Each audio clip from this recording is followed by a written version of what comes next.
All right, sportsmen, so this will be a short video today.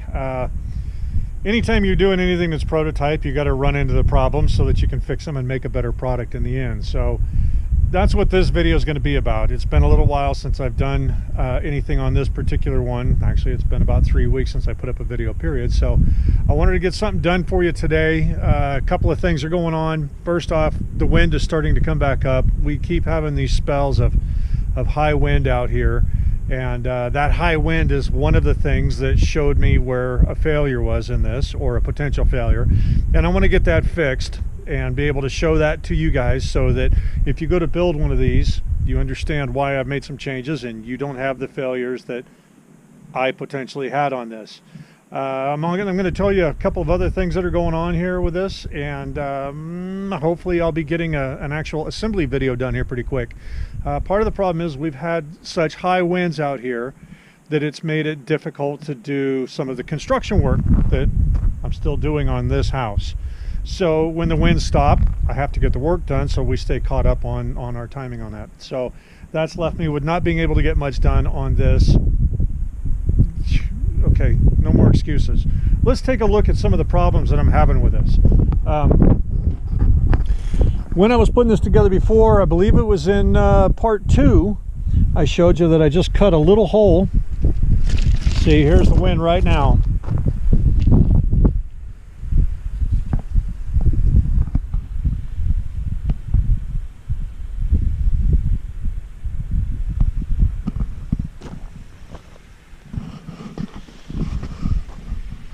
I showed you that I just cut a small hole in this cloth with my pocket knife to be able to put the zip ties through.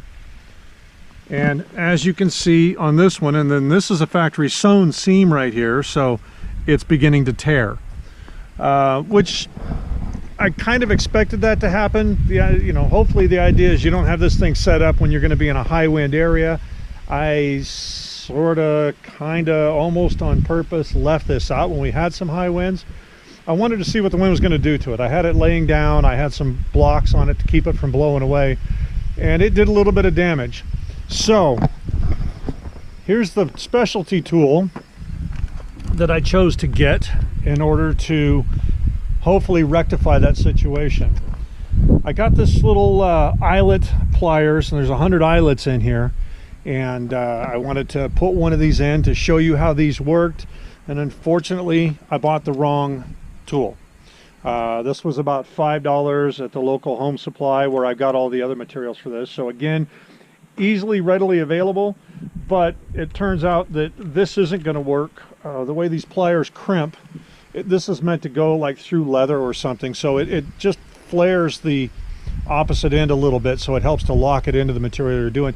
It doesn't actually roll over and crimp the other side of the grommet so that it locks onto something as thin as this canvas fabric. I did find some other parts. I found some other tools online. I'm going to order one of those. When I get that ordered, in the video where I show you putting that together, putting those grommets in, I'll have a link to the tool that I bought. Most of them are around $7–8. So again, not an expensive tool, not something out of the ordinary, or something a little bit out of the ordinary, but not anything that would be a big deal to get if you were going to put the time into building one of these and have this for a lot of different things you can do. So that was part 1.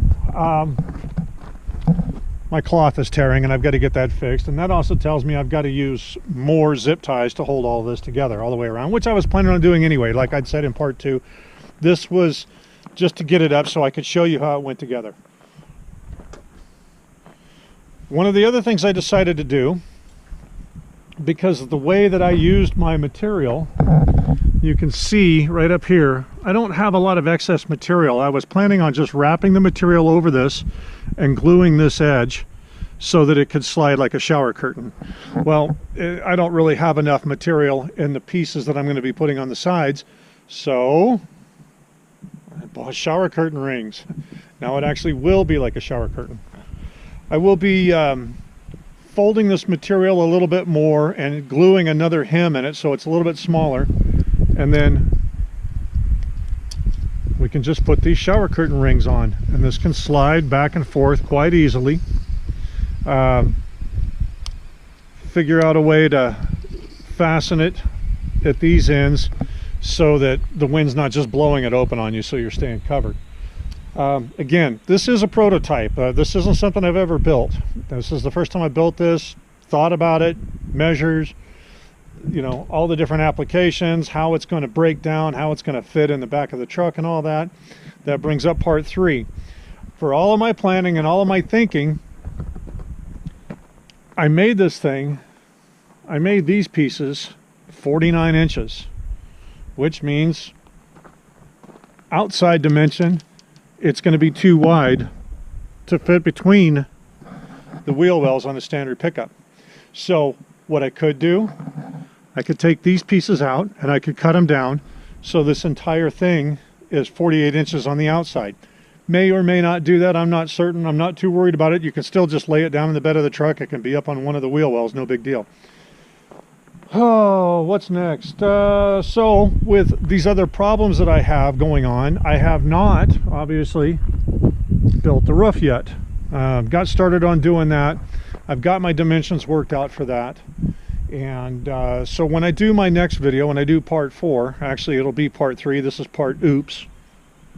I want you guys to see the failures in this so you understand why I've made changes. If you were paying attention before, it's going to be a little tiny bit different than what I'd said originally. That's about it. I'm going to keep this one short and sweet and just get something out for you guys to watch. And give me some comments, give me some feedback. I'd really like to hear what you guys are thinking of this build. And let's get this thing done. Well, I'll get this one done, and then you guys get one done and share them with me. You know, post a picture. The link to my Instagram is up there in the description in my bio, wherever the hell it is. So send me a message. Send me a picture of yours. All right. Have a great day.